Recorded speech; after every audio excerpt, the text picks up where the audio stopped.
Khaldun adalah Abu Zaid Abdul Al-Rahman Ibnu Muhammad Ibnu Khaldun Al-Hadrami, seorang sejarawan Muslim dari Tunisia dan sering disebut sebagai bapak pendiri ilmu historiografi, sosiologi, dan ekonomi. Beliau lahir di Tunisia pada awal Ramadan 732 Hijriah atau bertepatan dengan 27 Mei 1332 Masehi. Keluarga Ibnu Khaldun berasal dari Hadramaut, Yaman, yang terkenal sebagai keluarga yang berpengetahuan luas dan berpangkat, serta menduduki berbagai jabatan tinggi kenegaraan. Pada tahun 1352 Masehi, ketika Ibnu Khaldun masih berusia 20, ia sudah menjadi Master of the Shirk dan memulai karir politiknya yang berlanjut hingga 1375 Masehi. Dari tahun 1375 hingga 1378 Masehi, ia menjalani pensiunannya di Galat, Ibn Salamah. Ia menulis sejarah dunia dengan Muqaddimah sebagai volume pertamanya. Sisa hidupnya dihabiskan di Kairo hingga ia wafat pada tanggal 17 Maret 1406 Masehi. Karya yang sangat terkenal dari Ibnu Khaldun adalah Muqaddimah atau pendahuluan, yaitu karya terbesar mengenai sejarah yang mengandung analisa sosial, politik, dan ekonomi dalam tradisi Islam. Pemikiran ekonomi Ibnu Khaldun.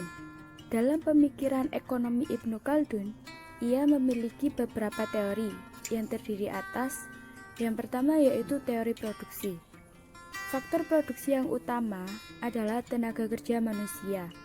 Tenaga kerja manusia adalah sumber yang penting untuk setiap akumulasi laba dan modal. Manusia tidak dapat sendirian menghasilkan barang-barang untuk memenuhi kebutuhan hidupnya. Oleh karena itu, dalam memenuhi kebutuhan harus ada yang namanya organisasi sosial dari tenaga kerja. Organisasi sosial dari tenaga kerja ini harus dilakukan melalui spesialisasi yang lebih tinggi dari pekerja, yang hanya melalui spesial dan pengulangan operasi-operasi sederhanalah orang menjadi terampil dan dapat memproduksi barang dan jasa yang bermutu dan dengan kecepatan yang baik. Teori nilai uang dan harga. Teori nilai bagi Ibnu Khaldun, nilai suatu produk sama dengan jumlah tenaga kerja yang dikandungnya. Teori uang, menurut Ibnu Khaldun, uang tidak selalu identik dengan kesejahteraan, tetapi hanya alat di mana kesejahteraan akan diraih. Berkaitan tentang fungsi uang, menurutnya uang memiliki dua fungsi, yaitu sebagai ukuran pertukaran atau standard of exchange dan sebagai penyimpan nilai store of value.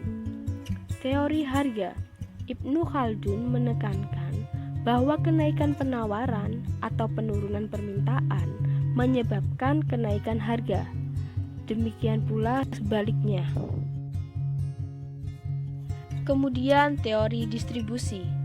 Harga suatu produk terdiri dari 3 unsur, yakni yang pertama gaji atau imbal jasa bagi produser, yang kedua laba atau imbal jasa bagi pedagang, dan yang ketiga pajak atau imbal jasa bagi pegawai negeri dan penguasa. Teori distribusi terdiri atas A. Pendapat tentang penggajian elemen-elemen tersebut. Harga imbal jasa dari setiap unsur ini dengan sendirinya ditentukan oleh hukum permintaan dan penawaran. Yang pertama, gaji. Karena nilai suatu produk adalah sama dengan jumlah tenaga kerja yang dikandungnya, gaji merupakan unsur utama dari harga barang-barang. Yang kedua, laba. Laba adalah selisih antara harga jual dengan harga beli yang diperoleh oleh pedagang.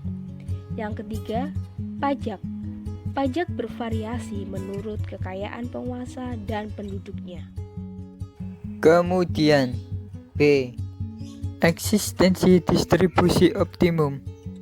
Yang pertama, gaji.